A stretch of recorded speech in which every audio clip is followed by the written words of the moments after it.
חג, ותודה לכל מי שהגיע. אני רוצה שתיקחו רגע להסתכל מסביבכם, אולם מלא בישראלים מכל הארץ, אנשים שעזבו את הייאוש, הכאב והזעם, ובחרו בתקווה. בחרו להאמין בלב שלם במדינה הזאת. תזכרו שהייתם כאן, ביום הזה, עם האנשים האלה, כי התנועה שתשנה את ישראל מתחילה כאן. בחרנו לקיים...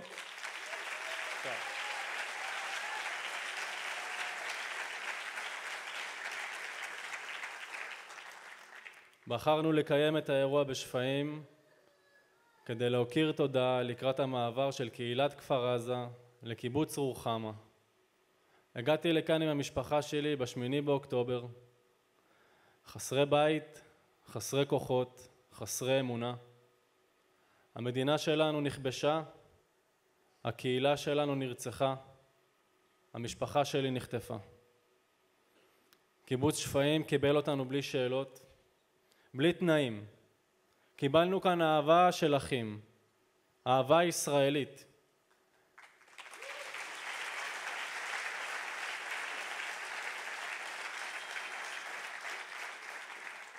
הם הלבישו אותנו, האכילו אותנו, נתנו מחסה וחיבוק.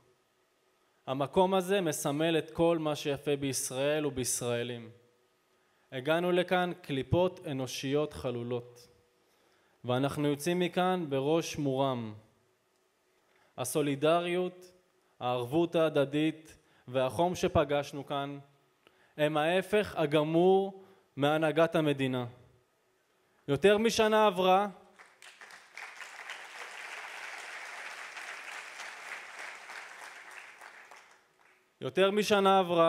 וכלום לא השתנה. הם נרמלו את 7 באוקטובר. חזרו לתקוף ולהסית, חזרו לשקר ולתחמן.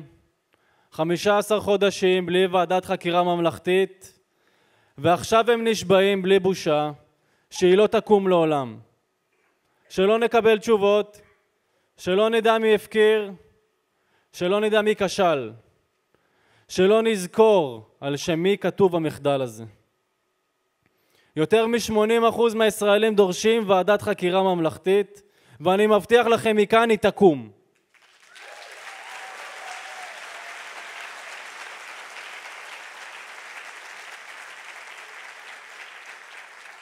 רצון העם ינצח את הרצון לטייח.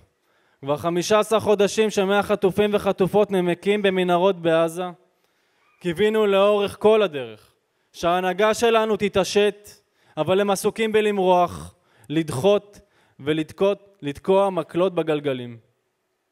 על השולחן נמצאת עכשיו הזדמנות אחרונה להחזיר חטופים חיים ולא בארונות.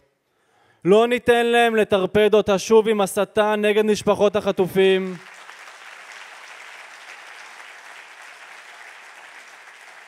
לא ניתן להם לטרפד אותה עם הדלפות לתקשורת הזרה. הטריק הזה לא יעבוד יותר. מעולם לא היה ניתוק גדול יותר בין ההנהגה לבין העם. הם לא כאן כדי לספק לנו תשובות, הם כאן כדי לפלג ולשסע. הם לא כאן כדי לשקם אותנו, הם כאן כדי לשנוא ולהשניא. הם לא כאן בשביל המילואימניקים, הם כאן בשביל לזרוק אחריות על אחרים בזמן שאנחנו מחפשים אחריות ומנהיגות. הם מתעסקים בלהביא אלינו את האסון הבא. מעולם לא היה פער גדול יותר בין עם ישראל לבין מי שמנהיג אותו. אין לנו ברירה אלא למלא את החלל הזה בעצמנו. אין לנו ברירה אלא להצמיח את דור ההנהגה החדש של מדינת ישראל.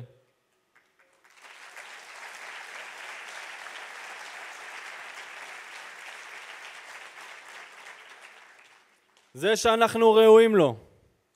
כל מי שהגיע לכאן היום וכל עשרות אלפי אנשים שרואים את עצמם כחלק מאיתנו. אתם חלק ממהפכה שכבר יצאה לדרך. אנחנו מתפרסים בשטח, מגיעים לפריפריה ולמרכז, לערים, לקיבוצים ולעיירות, מביאים את הבשורה של קומו לכל נקודה בישראל.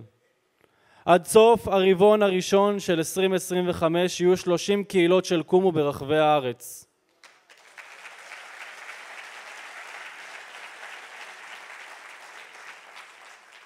הקהילות יהיו מעורבות עם אנשים מהערים, מהעיירות ומהקיבוצים, דתיים וחילונים. ישראל אמיתית שפועלת יחד למען העתיד של כולנו.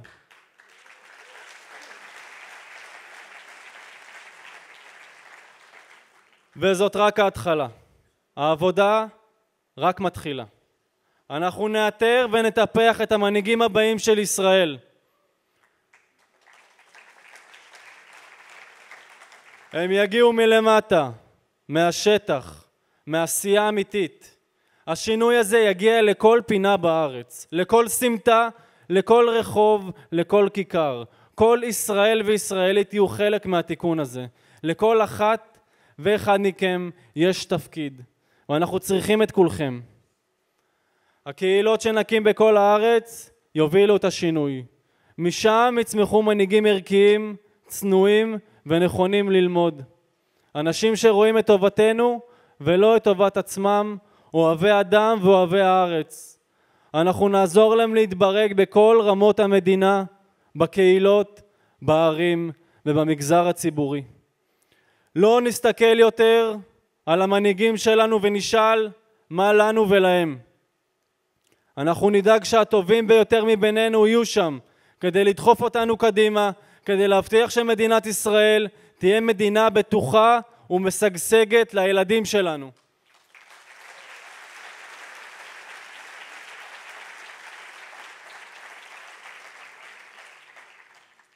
זה עלינו, על כולנו. המסע הזה אולי נראה רחוק, הוא אולי נראה מפחיד, אבל הוא הרבה יותר אפשרי ממה שנדמה לנו. הדור שלנו יביא את השינוי, הדור שלנו ימלא את הסקפטיות בתקווה ואת הביזיון בדרך ארץ. הדור שלנו ישנה את האופן שבו אנחנו חושבים, מדברים ומתנהגים. יחד נביא דוגמה אישית ועשייה. נראה את ישראל האמיתית, הערכית, הטובה, זאת שההנהגה שלנו לא מכירה. המדינה הזאת חשובה מכדי שנוותר עליה. העם הזה טוב מדי מכדי שנתייאש. אלון אח שלי גיבור, אני מבטיח. אנחנו לא נרפה, אנחנו לא נתייאש, אנחנו לא נוותר. זה עלינו. קומו, עם ישראל חי.